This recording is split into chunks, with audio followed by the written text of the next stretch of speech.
The news continues live on SNN, the Suncoast News Network, your local news leader. Hello again, everyone. I'm Eric Wilson, filling in for Don Brennan. Thanks for joining us here on the SNN Evening Edition. Well, laying out his top priorities for a second term and a potential platform for a 2024 presidential run, Florida's Governor Ron DeSantis delivered a State of the State speech Tuesday in Tallahassee to a joint session of Florida legislatures. We defied the experts. We bucked the elites. We ignored the chatter. We did it our way, the Florida way. And the result is that we are the #1 destination for our fellow Americans who are looking for a better life. Moments before Governor DeSantis delivered his speech, a Republican state legislature put forward a bill that would bring further national attention to the conservative transformation DeSantis has overseen in Florida, a proposal to ban abortion at 6 weeks of pregnancy.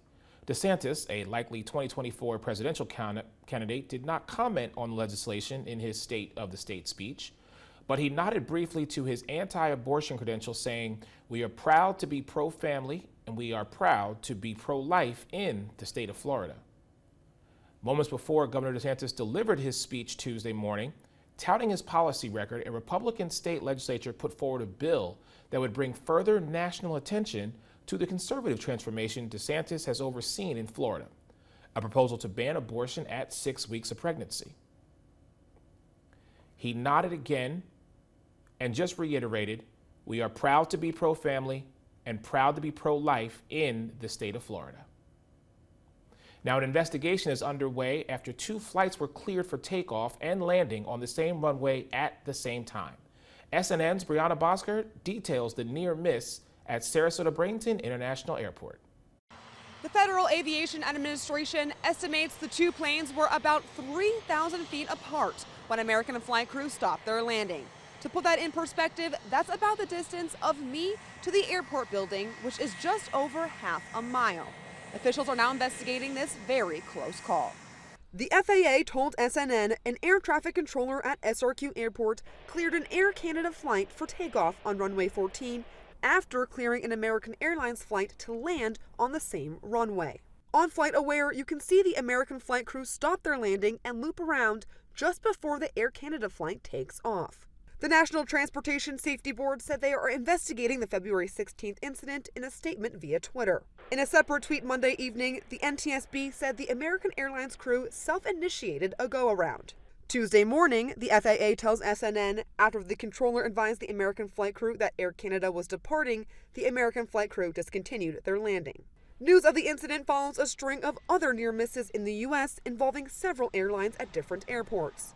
2 weeks before this near-miss incident, a FedEx Boeing almost landed on top of a Southwest Boeing in Austin. Then, on February 27th, 11 days after the SRQ incident, the FAA details a close call in Boston involving a commercial jet flight and a private plane. At this time, it is unclear if it was the air traffic controller or American flight crew who stopped the close call, but it is safe to say everyone involved is extremely relieved no one was hurt. The NTSB says no injuries or damages have been reported. Reporting at SRQ Airport, Brianna Boskert, SNN, the Suncoast News Network. Now, a preliminary report of the investigation is expected in 2 to 3 weeks. The last fatal accident involving a major U.S. airline in this country was 14 years ago. Now, a search is underway for survivors after 2 planes did collide in Polk County. The planes went down Winter Haven Regional Airport. The Federal Aviation Administration said the collision happened at about 2 p.m. today over Lake Hartridge, which is right next to the runway at the airport. Winter Haven police said in a media alert the water is being searched and there is also an air search being conducted. No clue as to what caused the crash, nor do we know the type of aircraft and how many people may have been on board. The FAA and the NTSB will investigate. Vern Buchanan spoke in Lakewood Ranch today about the benefits of passing the Sunshine Protection Act. Now, if this bill passes, it would put an end to the twice-a-year clock change and make daylight savings time permanent. As of now, 19 states have signed off and the Senate has approved of this measure, which Florida, being such a popular tourist state, many business owners believe this change is actually needed. I just think overall it's just a positive. I think it should have been done a long time ago. It's something that's really needed. Right now, especially with, all the northerners that are down here now, it's season. So I think it's a plus for everybody, including every business that's around here. We all would like to see more people out during daylight. Buchanan says he hopes to have the bill passed in the next 6 months before we have to fall back. Federal Reserve Chair Jerome Powell in the hot seat on Capitol Hill today as the economy continues to serve up mixed messages and uncertainty. With inflation still bringing pain at grocery stores, checkouts, and energy bills, Powell says more rate hikes are likely coming. But worries are continuing to grow over what that could mean for the economy and for millions of workers going forward. Mike Valero has the latest. The economy is running red hot. Inflation heating up in January, along with consumer spending and job growth. But cooling it down may be painful. Although inflation has been moderating in recent months, the process of getting inflation back down to 2% has a long way to go and is likely to be bumpy. In his testimony before the Senate Banking Committee on Tuesday, Federal Reserve Chair Jerome Powell took a hawkish stance on battling inflation as the central bank awaits key pieces of economic data, like the February jobs report due out this week. If the totality of the data were to indicate that faster tightening is warranted, we'd be prepared to increase the pace of rate hikes. Powell confident the Fed will be able to rein in inflation and get the economy on track. There are some things that we can't affect, but over time we can achieve 2% inflation, and we will. But the bank's aggressive position sparking fears of recession and job loss. Cooling the economy means laying off workers. When you're slowing the economy, you're trying to put people out of work. That's your job, is it not? You are gambling with people's lives. Though Powell remains optimistic, we actually don't think that we need to see a sharp or enormous increase in unemployment. Some economists warn continuing to hike interest rates is still likely to bring about a downturn. My guess is that the process of bringing down inflation will bring on a recession at some stage, as it almost always has in the past. Now, Federal Chair Jerome Powell forecasting additional interest rates hikes in ongoing efforts to cool inflation. Well, a landmark Suncoast restaurant, which has been open for 40 years, is set to close in May. Joto's Japanese Steakhouse is known for its tableside teppanyaki cooking, as well as its sushi and cocktail offerings.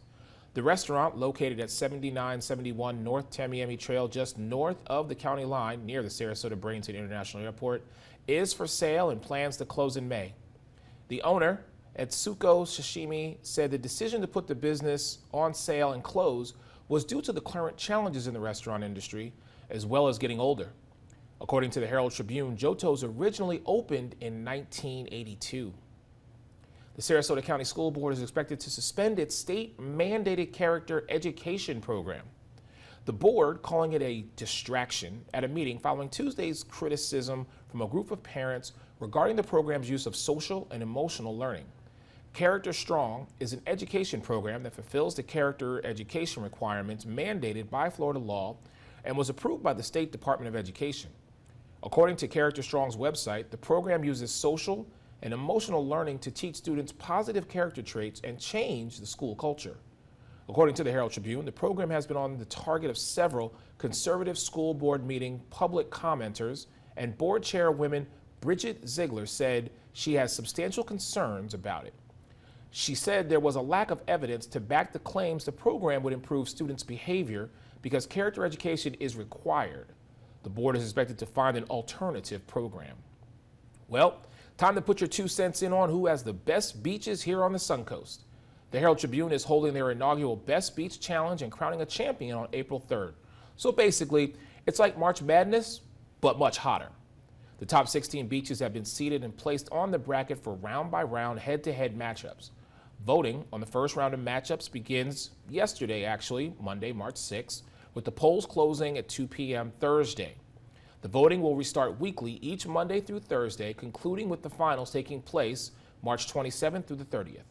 Choose the beach you loved, visited since childhood, once you've recently discovered, or just pick up the name you like best. Have some fun and head to theheraldtribune.com to cast your vote bracket style. The West Coast Black Theater Troupe announced their upcoming season last night, and SNN's Christy Sultan was there. The West Coast Black Theater Troupe gave a secret preview for their upcoming season last night during their Hush Hush Party. This is our season announcement party. We call it the Hush Hush Party because we keep it a secret until tonight. And then partly we're looking for season production sponsorships from our donors. They're the first ones to find out what we're doing. And it's really a fun night. Since it's not a secret anymore, the West Coast Black Troops theme for their upcoming season is simply the best. The season's lineup is a combination of audience-requested shows from the past and the best of Broadway. The most amazing supporters and donors. They love us and are so excited about our place in the community, our uniqueness in the community. You know, we're the only African-American theater company on the whole west coast of Florida, and people really appreciate it. Tickets will go on sale during the summertime. In Sarasota, Christy Sultan, SNN, the Suncoast News Network. Now, for more information on each show, you can check back to our website. Well, still ahead here on the SNN Evening Edition. We will be back in just a few moments. Everybody stay tuned.